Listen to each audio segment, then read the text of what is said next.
Bom, mais um exercício de Python da mesma maneira que foi o exercício sobre calculadora de gorjeta, calculadora de desconto no mercado.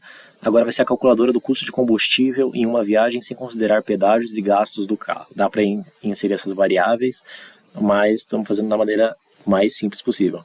A ideia dessas aulas é para fixar realmente, pegando o mesmo conceito, só trocando a finalidade e aplicando para situações reais.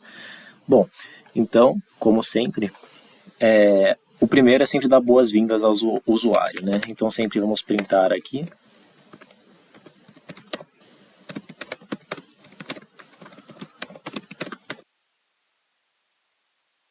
Ok, calculadora de custo de viagem, mas no caso do custo de viagem de combustível, né? De custo de combustível é melhor colocar. Em uma viagem. Ok. Bom, agora eu preciso entrar com as variáveis, né? Então, tem uma variável que vai ser a distância em quilômetros, né? Existem várias maneiras de você medir. Você pode medir em quilômetros, em milhas. O consumo do carro você pode medir em milhas por galão, quilômetros por litro, litros por quilômetro. Tem a maneira europeia de medir, a maneira norte-americana, a maneira que a gente usa aqui na América do Sul. Enfim, aqui eu vou usar distâncias em quilômetros. Também quero fazer a aula, no caso, convertendo milhas por galão para quilômetros por litro e colocando esse custo e com custos variáveis de manutenção do carro e lifespan do óleo, enfim, várias questões. E, bom, mas vamos lá, para essa situação aqui, distância em quilômetros vai ser a primeira variável. Beleza, eu tenho a distância em quilômetros. A distância em quilômetros ela é float, ela é um número quebrado. Ela é um número, pode ser 142,5 quilômetros, por exemplo. Então, vou pedir o input, é o mesmo conceito dos outros. Abrir a quotation aqui e escrever. Qual é a distância da viagem em quilômetros? Pergunta, fecha quotation, fecha parênteses do float. Ok, distância em quilômetros eu já tenho essa variável aqui. Agora eu tenho o consumo. Consumo de quilômetros por litro. Bom, a ideia é que o usuário saiba o consumo. Eu, que nem eu falei, vou usar quilômetros por litro. Pode ser milhas por galão e pode ser litros por quilômetro. Então vamos lá, litros para 100 quilômetros, na verdade, né? Ou litros por quilômetro também, que aí fica bem complicado de fazer a conta. Mas consumo quilômetros por litro é mais fácil, a gente está acostumado já.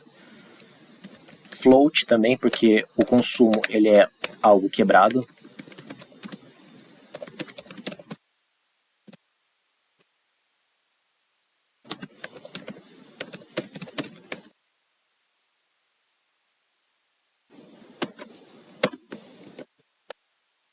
Fechei aqui.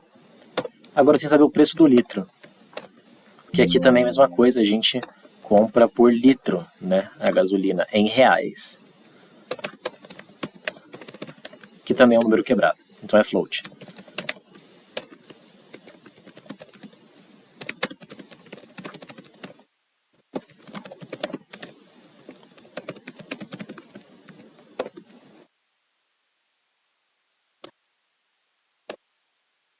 Pronto, agora começam as operações matemáticas, que são bem tranquilas.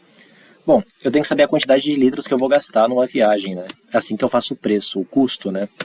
Então a quantidade de litros ela é o quê? Eu faço a distância em quilômetros, que o usuário já entrou para mim ali em cima, que vai ser um número quebrado, e eu vou dividir. Toda divisão cria um outro número quebrado. Então mesmo que não fosse um float, acabar virando um float de qualquer jeito, se você quisesse um integer, ia ter que transformar para número inteiro depois. Bom, o consumo ele me disse também, né? Então, se eu tenho a quantidade de quilômetros, né, a distância dividido pelo consumo, então, por exemplo, eu tenho 100 quilômetros de viagem, tenho 10 quilômetros por litro, isso vai me dar 10 litros, né? E agora o custo total é só colocar o preço do combustível. A quantidade de litros, a quantidade de litros que eu vou gastar, vezes o preço do litro. Que ele entrou ali em cima para mim, que é um valor variável. Inclusive você pode ter um banco de dados que consulta sempre isso daí, que é basicamente a ideia que você vai ter em alguns aplicativos que fazem o custo, eles vão colocar postos ali no caminho, ele vai ter um banco de dados, vai acessar esse banco de dados e vai vir para você com a resposta, né? Agora eu vou printar a resolução do problema.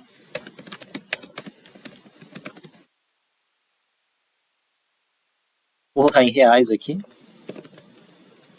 fechar o quotation, aqui abrir a vírgula, o custo total.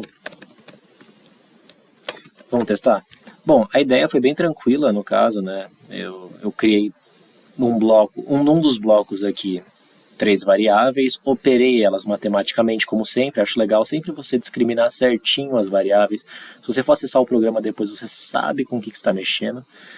Você depois operar em outro bloco e depois printar no final e sempre dar a introdução. Sempre seguir uma linha lógica que você acostuma para ficar mais fácil de localizar. Bom, vou dar run aqui. Vou testar um número simples para fazer a conta de cabeça, porque daí eu consigo ver se está funcionando certinho. Calculadora de combustível em uma viagem, qual é a distância? Eu coloquei D de combustível, né? Mas imagina que é D custo de combustível em uma viagem. Qual é a distância da viagem em quilômetros? Vou colocar aqui 100 quilômetros. Qual é o consumo médio do combustível do carro? Vou colocar 10 km por litro. O preço do combustível, vou colocar R$5 por litro, é a média de hoje em dia. R$50, certinho, né? 10 litros vezes 5, 100 quilômetros, é isso. Bom, agora eu vou fazer uma situação mais real. Vou dar o run aqui. A distância, que é sempre quebrado, né? Então, 2, 4, 4. Ó, se você colocar ponto 5 aqui, ele vai ler, porque o Python ele vai ler o ponto, não a vírgula, tá? Então, aqui quebrado. O consumo também vou colocar quebrado, 12,7. E o preço do litro também quebrado, 4,973. Ó, viu? Números quebrados, ele fez aqui R$95 de combustível. Muito bom, né? Muito legal. Bom, a mesma ideia, exercício de fixação do Python.